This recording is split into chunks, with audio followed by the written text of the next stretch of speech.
मखसूस नशिस्तों वाला जो केस है वो सुप्रीम कोर्ट ऑफ पाकिस्तान में लगा हुआ है। काजी फाइज ईसा साहब उसको सुन रहे हैं, फुल कोर्ट समाअत हो रही है और वो उसकी सरबराही कर रहे हैं। यहाँ पे काजी फाइज ईसा साहब की सिचुएशन बड़ी ऑकवर्ड हो जाती है बार बार।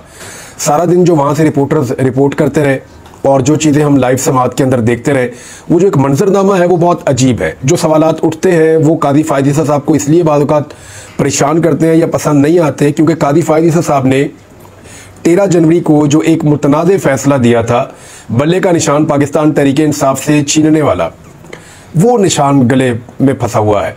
अब ऐसा लगता है कि जब तक काजी फाइज ईसा साहब चीफ जस्टिस ऑफ पाकिस्तान रहेंगे, बल्ले का जो निशान है या बल्ले वाली जो बात है वो उनके साथ साथ चलती रहेगी। और बल्ला जो है वो ऐसा लगता है कि रॉकेट लॉन्चर अब बन चुका है और हर जगह पे बल्ले बल्ले हो रही है। लाहौर हाई कोर्ट के अंदर बल्ले वाला मामला चल रहा है, इस्लामाबाद में रोज़ाना बल्ले के ऊपर बात हो रही है, इंतखाबी निशान के ऊपर बात हो रही है सुप्रीम कोर्ट ऑफ पाकिस्तान में। अब यहाँ हुआ क्या, उससे पहले मैं एक कमेंट आपको बताता हूँ। ये कमेंट है मोतीउल्लाह जान साहब का, सीनियर सहाफ़ी है जो अदालतों को कवर करते हैं। उन्होंने कहा कि जो मखसूस नशिस्तों से मुताल्लिक़ दरखास्तों की समाअत में चीफ जस्टिस काजी फाइज ईसा बल्ले के इंतखाबी निशान से मुताल्लिक़ जो उनका फैसला है जो उन्होंने 13 जनवरी को दिया था जब बल्ला छीन लिया पाकिस्तान तहरीक-ए-इंसाफ से, उसका बार बार दिफा करने पर काजी फाइज ईसा मजबूर हो गए हैं। इंतहाई काबिल रहम हालत हो गई है उनकी और मुअज़्ज़िज़ चीफ जस्टिस की। उन्होंने कहा कि इंतहाई काबिल रहम हालत हो गई है मुअज़्ज़िज़ चीफ जस्टिस की। अब समझ आया कि फुल कोर्ट बनाने का मकसद 13 जनवरी के फैसले का दिफा था। लेकिन 13 जनवरी का जो फैसला है ना काजी साहब का, ये एक ऐसा मामला है कि ये तारीख के अंदर बहुत बुरे तरीके से याद रखा जाएगा। जो लोग काजी फाइज ईसा साहब को सपोर्ट करते थे या उनकी तारीफ करते थे, और जब काजी फाइज ईसा साहब एक ऐसे वक्त से गुजर रहे थे जब उनके अपने ऊपर एक रेफरेंस बना हुआ था, तो जो लोग खुलकर सपोर्ट करते थे वो सहाफ़ी भी आज ये कह रहे हैं कि काजी फाइज ईसा साहब ने जो हमारे दिलों के अंदर इज्जत कमाई हुई थी वो सारी जाती रही। वो इसलिए कहते हैं कि उन्हें बिल्कुल उम्मीद नहीं थी कि एक सियासी जमात से, जो इस वक्त पाकिस्तान की सबसे बड़ी सियासी जमात है, उस जमात से उनका इंतखाबी निशान काजी फाइज ईसा साहब छीन लेंगे। जो पेशावर हाई कोर्ट ने उन्हें वापस किया था वो निशान काजी फाइज ईसा साहब ने उस जमात से ले लिया और उसके बाद एक बहरान पैदा हो गया। अब बार बार जब मखसूस नशिस्तों की समाअत होती है, क्योंकि बहरान वही पैदा हुआ ना, देखें काजी साहब ने ले लिया बल्ले का निशान, अब जो पॉलिटिकल पार्टी है उसके पास बल्ले का निशान नहीं है लेकिन वो इलेक्शन में जा रही है, सब उन्हें कह रहे हैं जी आप आज़ाद उम्मीदवार हैं। अब यहाँ दो मौक़िफ़ है, ये बात बार बार जजेस उठा भी रहे हैं सुप्रीम कोर्ट ऑफ पाकिस्तान में। दो चीज़ें हैं, एक पार्टी के पास निशान नहीं है तो क्या वो पार्टी ख़त्म हो गई? पार्टी तो है ना, बस उनके पास निशान नहीं है।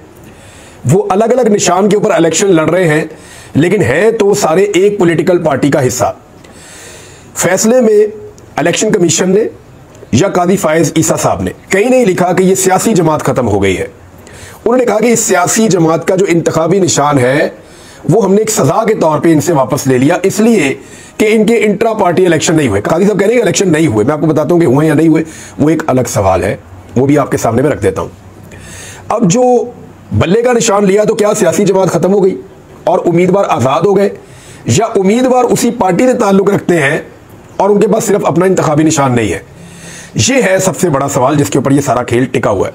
अगर तो इंतखाबी निशान लेने के बावजूद वो लोग पाकिस्तान तहरीक-ए-इंसाफ का हिस्सा है, जैसा कि तमाम उम्मीदवारों ने कागजात नामजदगी जमा करवाते वक्त इलेक्शन कमीशन ऑफ पाकिस्तान को लिख कर दिया कि हमारा ताल्लुक पाकिस्तान तहरीक-ए-इंसाफ से है, तो फिर तो उनका ताल्लुक तहरीक-ए-इंसाफ से हुआ ना, आज़ाद तो नहीं हुए। तो फिर इलेक्शन कमीशन ऑफ पाकिस्तान ने उनको क्यों आज़ाद डिक्लेयर कर दिया? और जब इलेक्शन कमीशन ऑफ पाकिस्तान ने उनको आज़ाद डिक्लेयर कर दिया तो उनको किसी ना किसी पॉलिटिकल पार्टी में जाना था, तो क्या वो अपनी पॉलिटिकल पार्टी में नहीं आ सकते थे? बतौर पार्टी तो पाकिस्तान तहरीक-ए-इंसाफ मौजूद थी, लेकिन उन दिनों में खबरें ये आ रही थी, एक्सपर्ट्स ये कह रहे थे, इवन इलेक्शन कमीशन की तरफ से जो शुनीद आ रही थी वो यही थी कि अगर पाकिस्तान तहरीक-ए-इंसाफ को ज्वाइन करने की कोशिश करेंगे तो वो पार्टी नहीं है जी, हम नहीं मानते। ये बातें आ रही थी, तो पाकिस्तान तहरीक-ए-इंसाफ को दूसरी किसी पार्टी की तलाश थी जहां पे जाके वो ज्वाइन कर लेते। सुन्नी इत्तेहाद कौंसिल में वो चले गए। अगर तो वो अपनी पार्टी के मेंबर थे तो उनको कोई पार्टी ज्वाइन करने की जरूरत नहीं थी, वो अपनी पार्टी में रह सकते थे, उनकी जो मखसूस नशिस्तें हैं वो उनको मिलनी चाहिए थी।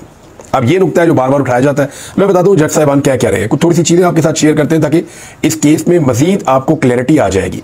इसमें जस्टिस मुनीब अख्तर साहब ने एक बात की और ये बहुत इंपॉर्टेंट है। उन्होंने कहा कि सियासी जमात को इंतखाबी निशान से महरूम करना सारे तनाज़े की वजह बना। ना कादी साहब बल्ला लेते, ना ये बल्ले के बगैर एक पार्टी इलेक्शन लड़ती, ना उनको बाद में आज़ाद करार दिया जाता, ना वो कोई और जमात ज्वाइन करते, ना मखसूस नशिस्तों का रोला बनता, कुछ भी ना होता। देखिए, अगर फॉर्म 47 के ऊपर ही हुकूमत बनानी थी तो बल्ले का निशान पीटीआई के साथ रहने देते। यानी बल्ले का निशान लेकर फर्क तो कोई ज्यादा नहीं पड़ा ना, 5-10% का फर्क पड़ गया होगा, 5% का फर्क पड़ गया होगा, 10% का, क्योंकि लोगों ने तो चुन चुन के गिलास के ऊपर, चिमटे के ऊपर, तवे के ऊपर, रोलर कोस्टर के ऊपर, कुर्सी के ऊपर, बेंच के ऊपर, प्याले के ऊपर, जूते के ऊपर लोगों ने चुन चुन के मोहरें लगाई हैं। और मोहरें लगाने के बाद पाकिस्तान तहरीक इंसाफ के हमायत याफ्ता उम्मीदवारों को जिताया है। होना तो ये चाहिए था कि इलेक्शन कमीशन कहता कि जी पार्टी मौजूद है, इनके बंदे मुख्तलिफ निशानों पर जीत कर आ गए हैं, इस पार्टी की इतनी सीटें हो गई हैं, लिहाजा इस पार्टी को मखसूस नशिस्तें मिल जाएगी। उसूल तो ये होना चाहिए था, लेकिन वो दूसरी पार्टी में ज्वाइन करवाया और वहां भी गेम डाल दी। इन्होंने क्योंकि मखसूस नशिस्तों की लिस्ट नहीं दी हुई, लिहाजा अब हम करेंगे ये कि इनकी मखसूस नशिस्तें बाकी पार्टियों को बांट देंगे। ये पड़ गया फटा। अब जजेस ने सवालात बड़े अजीब पूछे। उन्होंने कहा जी फर्ज करें कि 2 जमातें, दोनों ने 1-1 सीट जीती है, बाकी सारे ही आज़ाद हो गए, तो वो जो 1-1 सीट जीतने वाले हैं वो 77 मखसूस नशिस्तें उनको मिल जाएगी। अब ये बहुत अजीब सवाल था। वकील साहब ने कहा जी ये तो नहीं हो सकता। फिर एक और जज साहब ने पूछा, उन्होंने कहा जी फर्ज करें कि किसी को कोई सीट ही नहीं मिली, सारे आज़ाद हो गए, तो मखसूस नशिस्तें कहाँ जाएंगी? वो तो फिर किसी के पास नहीं जाएंगी। तो ये एक बड़ी अजीबोगरीब सिचुएशन है और ये एक आईनी मसला है, इसके अंदर सारे आकर फंस गए हैं। और इसका जो तनाज़े का आगाज़ है वो बल्ले का निशान छीनने से हुआ था और बार बार कादी फ़ायद ईसा साहब जो बल्ले का निशान है उसको छीने जाने पर अपनी सफाइयाँ पेश कर रहे हैं या उसकी वजूहात बता रहे हैं या उसका दिफा करने की कोशिश कर रहे हैं। सादा अल्फाज में मैं आपको कहूँ तो यहाँ पर कुछ बड़े अहम सवालात उठाए गए जज साहिबान की जानिब से, जिसमें जो सबसे इंपॉर्टेंट क्वेश्चन था वो ये था कि, और मुख्तलिफ जजेस ने कहा, यानी जस्टिस जमाल मंदोखेल साहब ने कहा कि कल से मैं यही समझाने की कोशिश कर रहा हूँ और एक ही बात है जो मैं बताना चाह रहा हूँ कि जो इससे पहले मुनीब अख्तर साहब ने कही, उन्होंने ये रिमार्क्स दिए थे कि सुन्नी इत्तेहाद कौंसिल में शामिल होने वालों ने खुद को कागजात नामजदगी में पाकिस्तान तहरीक इंसाफ का उम्मीदवार दायर किया, कागजात बतौर पीटीआई उम्मीदवार के मंजूर हुए और लोग मुंतखब हो गए।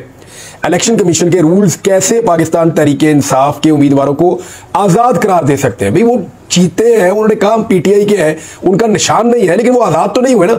इलेक्शन कमीशन ने कैसे उन्हें आज़ाद करार दिया? इंतखाबी निशान एक हो या ना हो वो अलग बहस है, लेकिन उम्मीदवार पार्टी के ही तस्वुर होंगे। जमाल खान मंदोखेल साहब ने कहा कि कल से मैं यही समझाने की कोशिश कर रहा हूं और यही बात तो बता रहा हूं।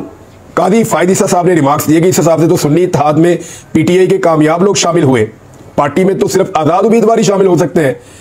तो इस पर जस्टिस आयशा मलिक साहिबा ने पूछा कि इलेक्शन कमीशन ने किस बुनियाद पर उम्मीदवारों को आज़ाद करार दिया था?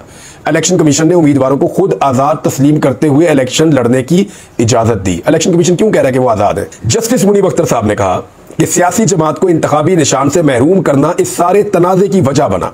सुप्रीम कोर्ट ने इंतखाबी निशान वापस लेने का फैसला बरकरार रखा। उन्होंने रिमार्क्स दिए कि इंतखाबी निशान की अलाटमेंट से पहले सुप्रीम कोर्ट का फैसला आया था।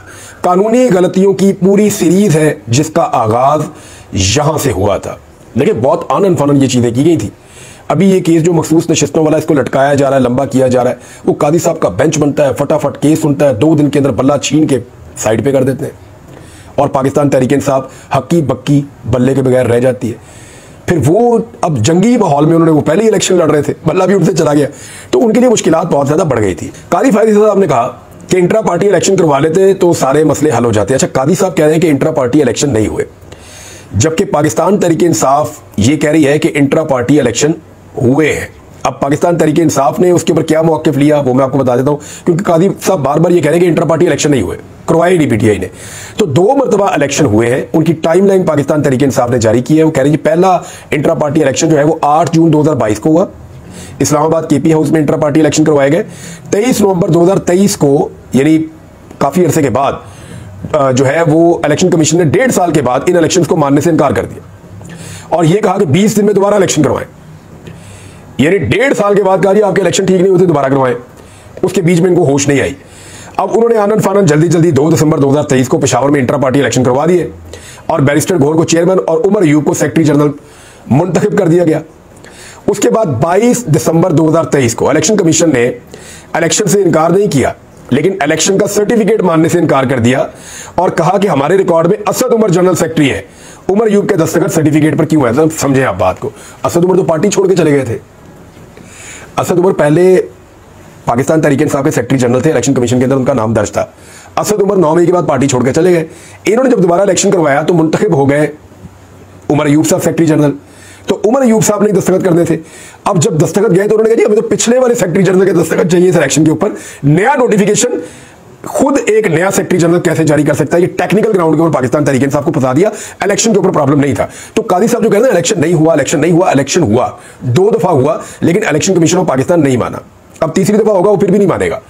यहां पे जमहूरियत की बात करते हैं कादी साहब, लेकिन नवाज शरीफ साहब बिला मुकाबला मुंतखब होते हैं, उनके बारे में कादी साहब ने किसी किस्म की कोई बात नहीं की। नाज़रीन, खबरें बहुत सारी हैं, लेकिन मैं 3 खबरें आपको इस वीलॉग में देता हूं और उसके बाद नेक्स्ट वीलॉग में बहुत इंपॉर्टेंट खबरें हैं जो मैं आपके साथ शेयर करूंगा। सबसे पहली खबर तो अहमद फरहाद साहब की है। अहमद फरहाद साहब जो है वो उनको जमानत के लिए उन्होंने अप्लाई किया था, लेकिन बदकिस्मती से उनको जमानत नहीं मिली। अदालत ने उनको रिलीज़ नहीं किया। वो आज़ाद कश्मीर में कैद हैं और अतकड़ियों के अंदर लाया गया उनको। इससे पहले उन्होंने जो है वो जब अतकड़ियों में आए थे तो उन्होंने एक शेर भी अपना लिखा हुआ सुनाया था, बड़ा दर्दनाक शेर है। और अहमद फरहाद साहब बहुत मुश्किलात और उनकी फैमिली देख रही है। उम्मीद करते हैं कि वो जल्द बादियाब हो जाएंगे। बादियाब तो हो गए हैं, जल्द रिहा हो जाएंगे और फिर वो अपनी आप बीती भी बता पाएंगे और वो नॉर्मल ज़िंदगी की तरफ वापस आ पाएंगे। ये ज़्यादा ज़रूरी है। ज़्यादा ज़रूरी ये है कि वो नॉर्मल ज़िंदगी की तरफ आए। ज़्यादा ज़रूरी ये है कि वो अपने बच्चों और अपनी फैमिली के साथ रिलैक्स करें और अपनी शायरी के अंदर एक निखार पैदा करें जो अब ज़रूर आएगा। ये मैं जानता हूँ क्योंकि जो शेर उनके अब तक सामने आए हैं वो बहुत तगड़े और जानदार हैं। दूसरी खबर ये है कि पाकिस्तान तहरीक इंसाफ का जो दफ्तर सील किया गया था उस दफ्तर को डी सील कर दिया गया है अदालत की जानिब से। फौरी तौर पे अदालत ने कहा कि इनका दफ्तर वापस डी सील किया जाए। दरखास्त को मंजूर कर लिया और CDA ने पाकिस्तान तहरीक इंसाफ मरकजी सेक्रेटेरिएट सील करने के ऑर्डर से पहले कोई नोटिस जारी नहीं किया था। CDA ने दफ्तर सील करने का ऑर्डर पाकिस्तान तहरीक इंसाफ को नहीं भेजा, ना ही उसकी कॉपी भेजी गई। जस्टिस समन रिफत इम्तियाज साहिबा ने पाकिस्तान तहरीक इंसाफ की दरखास्त पर महफूज फैसला सुना दिया। यानी ये पिछले मालिक को वो भेज रहे थे, बड़ा चक्कर दे के उन्होंने पाकिस्तान तहरीक इंसाफ के दफ्तर को गिराने और सील करने का वो इकदाम उठाया था। मैंने आपको रिपोर्ट किया था, तो वो उनको वापस आकर उनके मुंह पर पड़ी है और अब पाकिस्तान तहरीक इंसाफ का दफ्तर डी सील हो गया। नाज़रीन, आखिरी खबर ये है कि आलिया हमजा साहिबा और सनम जावेद साहिबा को रिहा नहीं किया जा रहा और सरगोदा जेल से उनको रिहा नहीं किया जा रहा। उनकी रोपकारें पहुंच चुकी हैं। कल से उनकी फैमिली वहां पे मौजूद है। 2 दिन से उनके शौहर जो है वो रात गए था, जेल के बाहर खड़े रहते हैं। रोपकारें जमा करवा दी गई हैं। जेल के स्टाफ को बता दिया गया है कि इनकी जमानतें हो चुकी हैं, इनको फौरी तौर पर रिहा कर दिया जाए। अब कोई और केस भी पेंडिंग उनके ऊपर नहीं था, तो ऐसी सूरत हाल में इन चीज़ों को डिले किया गया। होना तो ये चाहिए था कि जेल की इंतजामिया जो है वो अदालती फैसलों के मुताबिक रोपकारें लेकर उनको रिहा कर देती, लेकिन रात गए तक फैमिलीज वहाँ पे खड़ी रही, इंतज़ार करती रही कि उनकी जो खवातीन है उनको रिहा किया जाएगा। लेकिन सनम जावेद साहिबा को और आलिया हमजा साहिबा को रिहा नहीं किया गया।